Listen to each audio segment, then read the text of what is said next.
Hello, my fellow humans, and welcome to the Multiverse Leadership Podcast. What's one challenge you faced recently in building strong partnerships or leading change within your organization? Today, I'm thrilled to welcome Edward Doherty. Edward is a principal at Ambrose Landon LLC, known for its visionary leadership and ability to drive growth and build strong relationships. With over a decade of Executive Director of Marketing Development at March of Dimes in New England. He is a proven expert in strategic development and mentoring top talent. Edward, welcome to the podcast today. Thanks. It's great to be here. I can't wait to spend some time with you and your listeners. Hell yeah.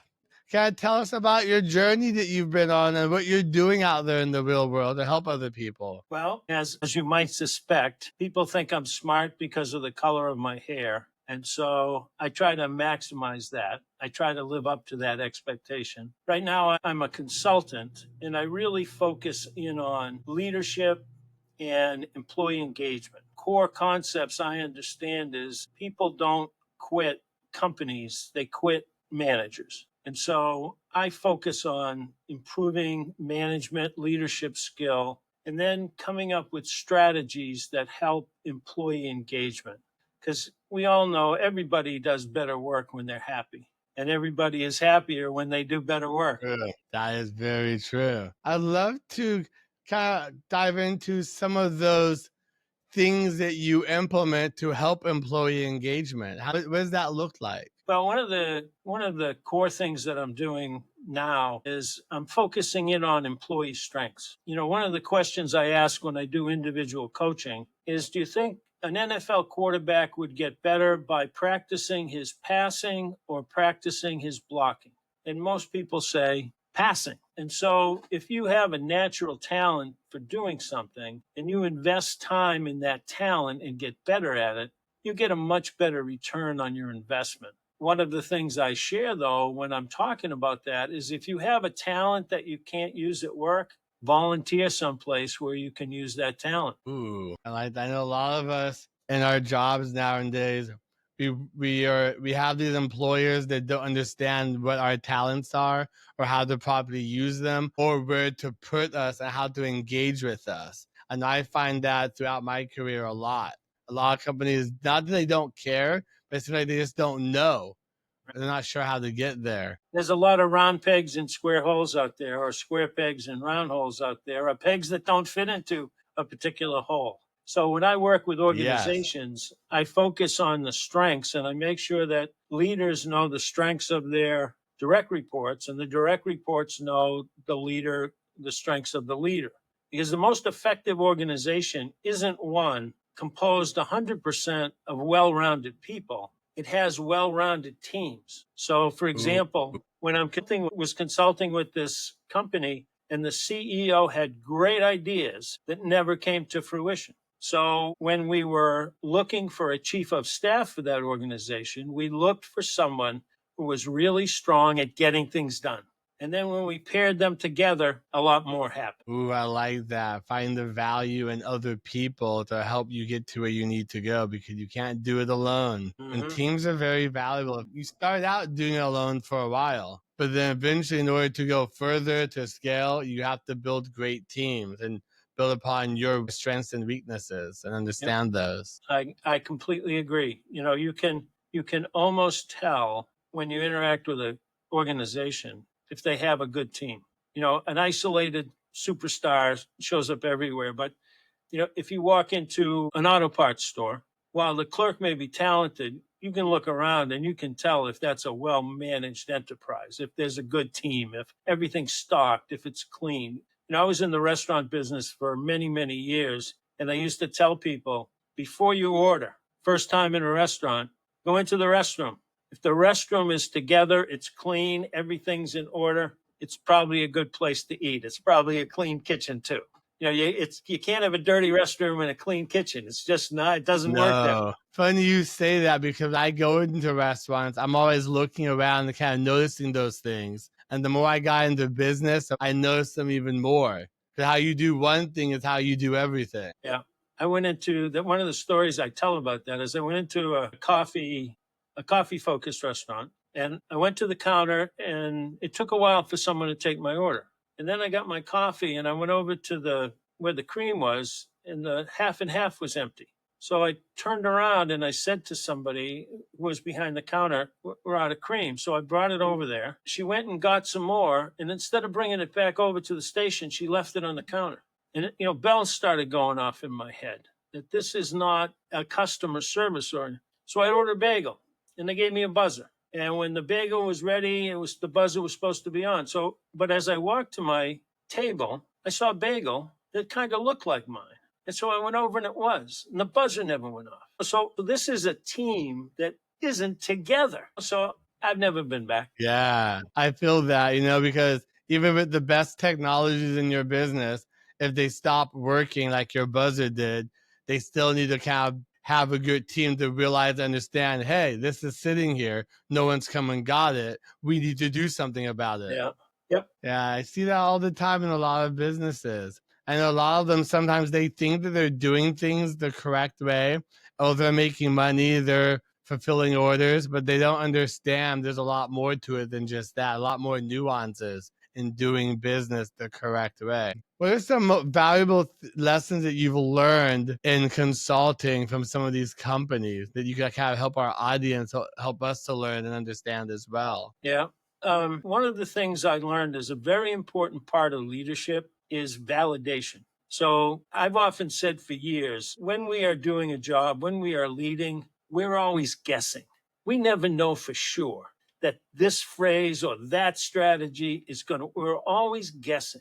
And I have found that goes all the way to the top to CEOs. So sometimes my most valuable contribution is a CEO will say to me, I think I'm going to do this. And if I roll my eyes, it doesn't mean they're not going to do it, but it means they're going to think through it. You know what I mean? A little bit more. And if I don't roll my eyes, I say, well, that's a great idea. They're off to the races. So we all kind of need, no matter how experienced we are, or how many times we've done it, there are certain situations where validation gives you the confidence and the energy to execute. I feel that. I like how you put that. Confidence, the energy to execute. All of us don't know what the hell we're doing sometimes. None of us like, what am I doing? It's almost like we're winging it. People look up to us as a leader to like, okay, they know they're the leader. They're going to be able to do this. They understand. And I like how you put that. We don't understand half the time. We're still trying to figure it out with you. Yeah, yeah. One of the other things, going back to your question, that I've learned is we all can see when someone is in over their head or doing something for the first time, because the behavior is the same, but we just don't condemn people like that. We don't jump to that conclusion. We give them the benefit of the doubt. So you get a new football coach for an NFL team. He's in way over his head. He makes stupid decisions, or, and we just say, oh, there's got to be another factor. But the reality is he's underqualified for what he's doing, or doing it for the first time. Now, this doing it for the first time is a big deal to me, because when I became a consultant, I was determined not to do anything for the first time. So if one of my clients asks me to do something that I've never done before, I say I can't do it. I'm not experimenting with someone else's, time and money. I'm only doing things that I've done before, and I have a good deal of confidence that I know what the outcome's going to be. That definitely makes sense. I feel that. I'd love to know some more stories that you may have with your experience in consulting. I know, how many years have you been doing this for? I've only been a consultant for 5 years. Before that, I spent about 15 years in the nonprofit world, and then I spent 30 years in the restaurant business. Yeah, quite a bit of experience on different sides of leadership, because leadership in restaurants versus nonprofit looks completely different. One of the core things that I stress and I look for is there is no substitute for leading by example. It just doesn't exist. Every other theory or concept of leadership is way below leading by example. One of the stories I use from my restaurant days to illustrate this is I took over a region for a national chain in Northern California. And you may not know that, but in California, a dirty store is a criminal offense. You can be put in jail if the store isn't clean. So I had 68 stores. I toured the stores. I did not know that. They weren't clean. And so I engaged on a plan where every store that met a standard would get a plaque every quarter. I would visit every store every quarter and I would announce they got a plaque. And so all of a sudden, the overall level of cleanliness started coming up, but it still wasn't where I wanted it to be. So one week I'm at a staff meeting with my team in downtown San Francisco, and I said, my definition of a clean restaurant is one where you can eat off the floor. And the first one to meet that standard, I'm going to do it. So I promised to eat off the floor at the cleanest restaurant. That quarter, I toured the stores. Everything was better. Everything was better. And there was a restaurant in San Jose that I determined was clean enough to eat off the floor. So I set a date and a time to come into that restaurant and eat off the floor. The regional manager got the high school marching band to greet me. I wore a white tuxedo. I walked in, I sat down, I ordered a waffle. I figured a waffle would be kind of sort of touch the tile floor. However, I forgot about waffle syrup. And so there I am in a white tuxedo sitting on the floor, sopping the syrup out of the grout in the restaurant.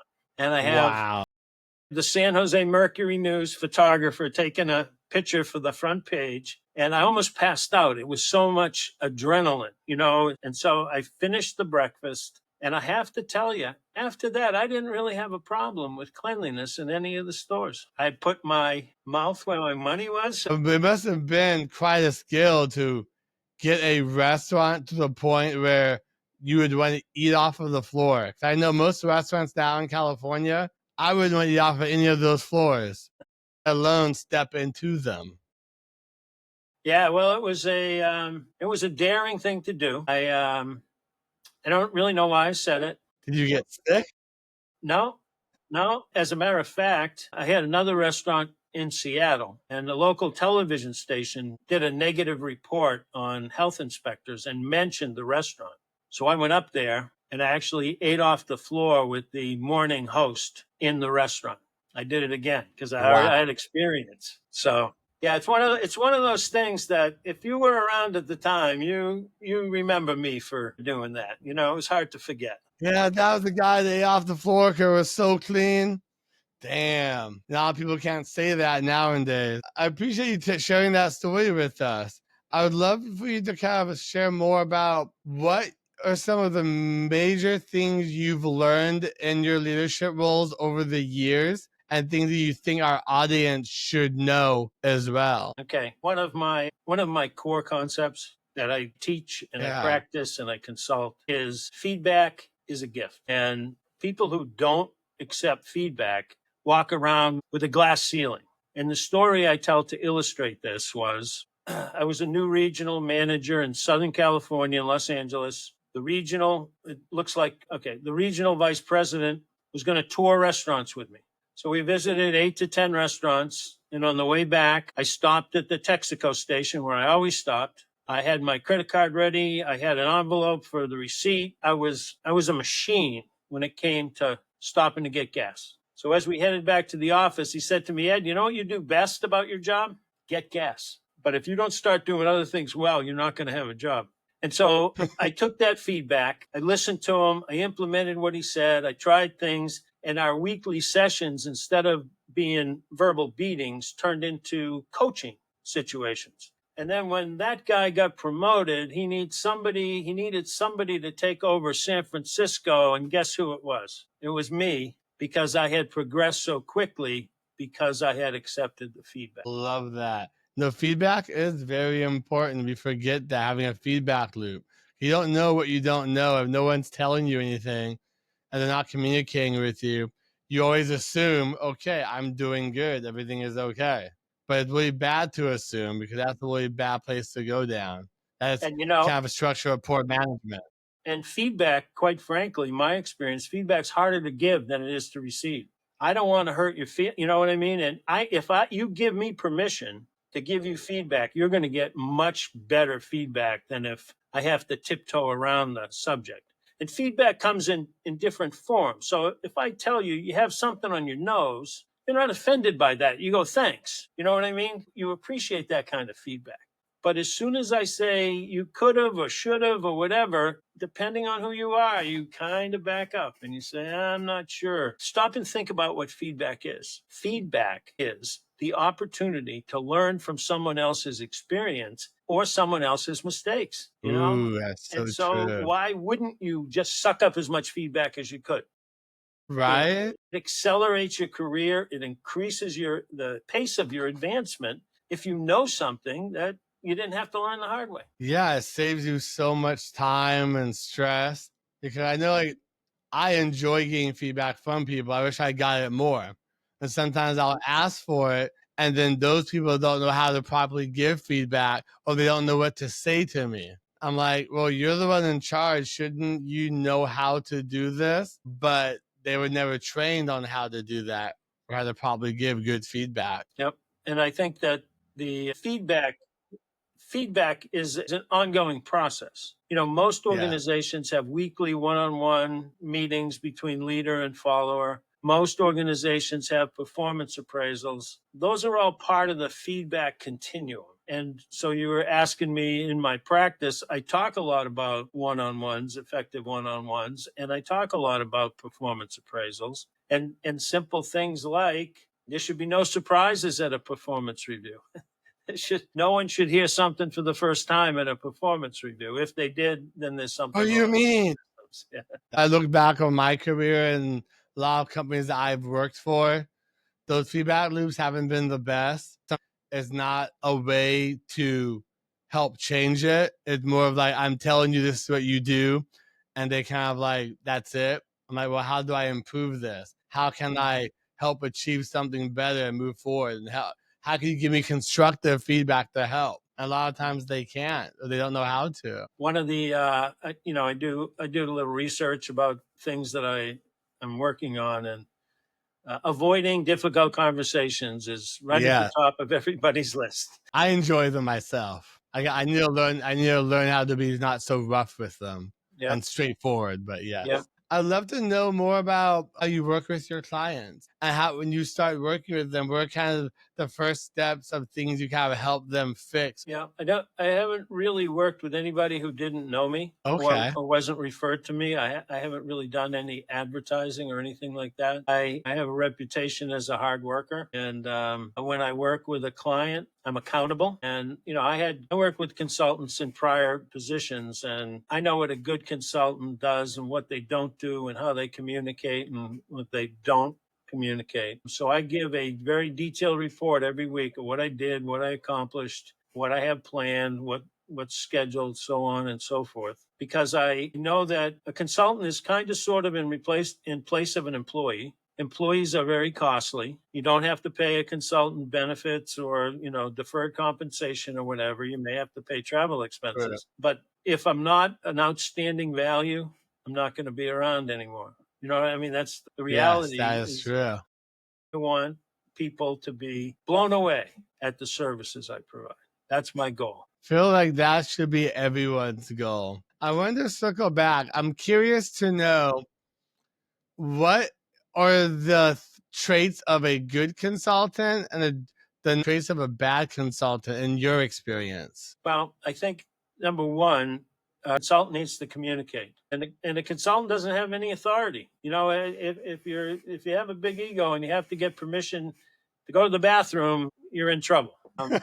But I don't implement anything or do anything without a thorough explanation and validation and are you sure and this is what it looks like, because it's my responsibility to get clear direction. It isn't whoever's hiring me their responsibility to give me clear direction. They know what they want. It's up to me to clarify exactly what it is. And if I don't know exactly what they want, how can I exceed expectations? I can't. I'm just it's a stab in the dark. Have you experienced that with a lot of people where they're not sure of what they want or need and they're expecting it from you to show them what to do? More common, someone will have a vague concept and they need the pieces put together to get there.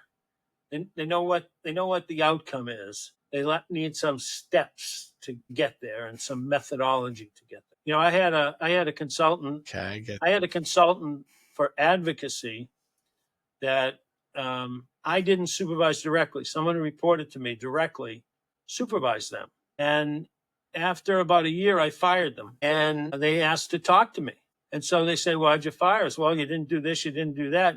And he said, no one told us to do that. We could have done that. That would have been a piece of cake. So a situation came up about 6 months later.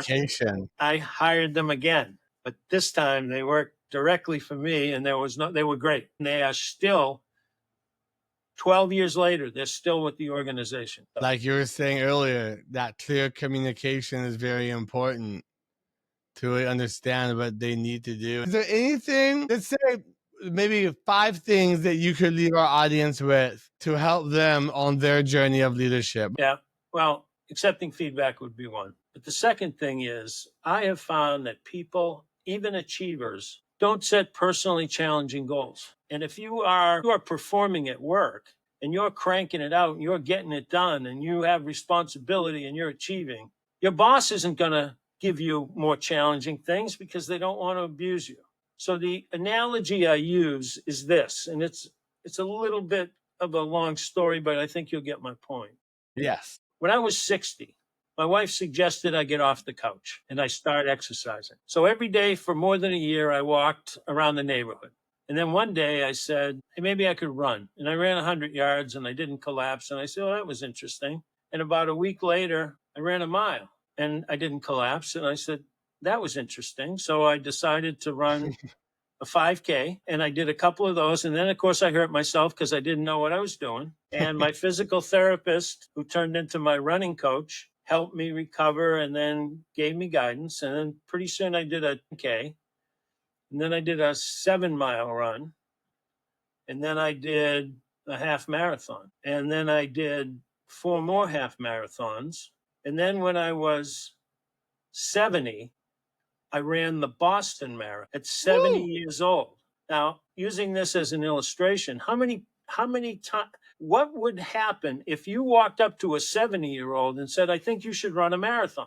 It just doesn't happen. It's, you know what I mean? They'll look at you and laugh. I'm like, what? But I did it, and the training and the perseverance and the persistence, I tell you, it was one of the best days of my life. It took me 6 hours and 18 minutes. People told me I inspired them. Some people started training. And so I'm very glad I did it. And, you know, there's an old joke about when you meet somebody who's running, how do you know someone's run a marathon when you meet them? And the answer is, don't worry, they'll tell you. The best advice that I give anybody is I recite this quote from Calvin Coolidge. When I was 21, I saw it hanging in a restaurant. And here's what it is. The title is Persistence. Nothing in this world can take the place of persistence. Talent will not. Nothing is more common than unsuccessful men with talent. Genius will not. Unrewarded genius is almost a proverb. Education will not. The world is full of educated derelicts. Persistence and determination alone are omnipotent. The slogan, press on, has solved and always will solve the problems of the human race. That I always call them educated fools. Yes. So I have this. That is very well said. On my desk at all times. That's that quote. That is truly profound. I love that. I'm still amazed you ran at 70 years old at the Boston Marathon. Most of us, maybe including myself, are like, I don't know if I can get there. I don't know if I can do it. And I'm here at 40 years old. That is amazing. Like, that is truly profound and impactful. And that should drive people to want to do better and be like, hey, this human can do it. Why can't you? That's what I say. And these people are younger, nothing else to do. And, you know, I needed something to follow. I needed something to follow that up with. So when I was 72, I published my first book. See, I always tell people there's no age or time on when you need to do something and get it done. I was just watching a video on this couple. I think they're 65 and 54, something like that. And they just started their fitness journey. And then you show them 10 years later, and they're in the best shape of their lives. and they're like in their 70s now. Like, it can be done. It's possible. People put Yes. times and limits on themselves. So that's my story. I'm sticking to it. That's an amazing story. I thank you so much for sharing that. It's definitely something to be proud of. If you didn't accomplish anything else in your life and you just did that, you'd be like, it was a good life. Yeah. Hell yeah. From leadership to the Boston Marathon to consulting, doesn't get any better than that. Now you're on the podcast talking about it. So, Edward, I want to thank you so much for coming on here today. It's been really fun talking with you. Okay, well, thanks for having me on. It was great to talk to you. Yes, and before we go, I'd like to ask you a question that I ask everybody else. I'm sure you could tie your Boston Marathon to this one. What does it mean to you to be a human being? Well, I think we were not put here by accident. We were all put here for a purpose. And once you know what your purpose is, the road is a lot straighter and you're a lot more confident. So if you don't know what your purpose is and you want to be happier, figure that out first. Very well said. We always talk about purpose on here. Like, we're human beings, we're purpose driven. A lot of us forget that. Without a purpose, we're just lost. We're just existing, just almost like parasites on another planet. Thank you so much, Ed, for all your valuable information on leadership and about your Boston Marathon today. Thank you very much for coming on here. We appreciate your time. My pleasure. All right, Have bye. a good one. Bye-bye.